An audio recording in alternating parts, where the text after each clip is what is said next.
My name is Julia Coker. I teach 8th grade math. After reviewing the teacher leadership standards, I determined that all the standards align with the PBDA assessment. Standard 1, because lifelong learning and professional development, leading job embedded professional learning and supporting professional learning communities. I said standard 2 because it aligned when stating creating a positive school culture and environment, working collaboratively with colleagues, considering ethical implications, promoting excellence and equity. I said that standard 3 aligned because where it said it uses a variety of processes to engage and focus teachers in collaborative planning to improve teaching and learning. I said standard 4 because modeling effective pedagogy, or GOGI, that meets student needs, instructional leadership focused on student outcomes and continuous instructional improvement. Standard 5 because data-informed decision-making, instruction, and assessment. Standard 6 where it said conducting and applying research to improve teaching and following ethical procedures and research.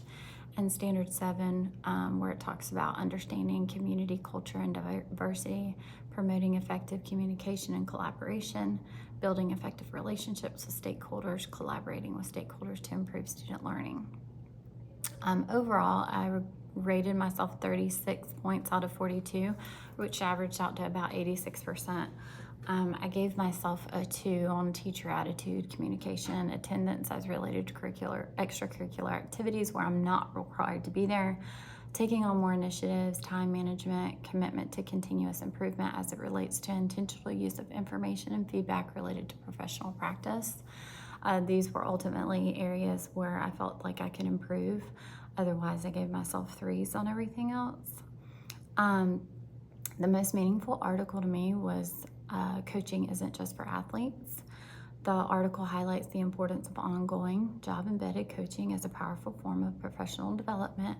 I appreciated how coaches help change the culture of isolation into one of collaboration and shared leadership. This resonated with me as I've struggled as an educator and haven't always felt very confident in my pedagogy. This is a culture I can help create at my own school by initiating conversations about instruction, being open to feedback, and encouraging my peers to do the same. The examples of modeling lessons and co-teaching with feedback showed me how teacher leaders guide others through practice, not just theory. This article reminded me that teacher leadership is grounded in collaboration, reflection, and the willingness to grow with others. It pushed me to think more intentionally about how I show leadership in everyday moments and where I need to improve my practice. So after completing the PBDA, I realized that while I do well when it comes to collaborating and building relationships, I knew I needed to work on the following: being more intentional about using feedback and ongoing learning to grow as a teacher, especially when it comes to improving instruction. My attitude, it's easy to be negative in difficult situations, so being more encouraging and reassuring. Communication, just overall better between myself and parents, and even administration and teachers, but mainly just between myself and parents, just like going that extra mile, overly communicating.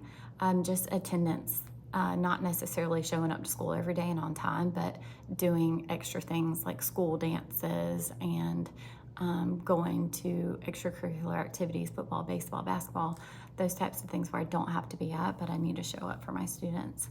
And then time management, I think that's something that every teacher struggles with. Just staying on task, encouraging other teachers to stay on task, and being goal-oriented. The article Coaching Isn't Just for Athletes stuck out to me because it showed me how teacher leaders can grow through supportive in the moment coaching rather than just formal evaluations and one-time professional development. It reminded me of Knowles' idea that adults learn best when the learning is practical and self-directed. As I mentioned before, I haven't always been the most confident educator, and I'm still improving in that area. I tend to learn best when I have another voice of reason talking through and bouncing ideas off of. It is also helpful to see how something applies to what I'm doing right now and when I feel like I have a say in the process.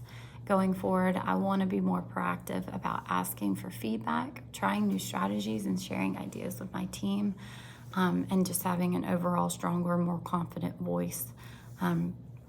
This mindset's definitely going to prepare me for future leadership roles where I can help support other teachers in the same way.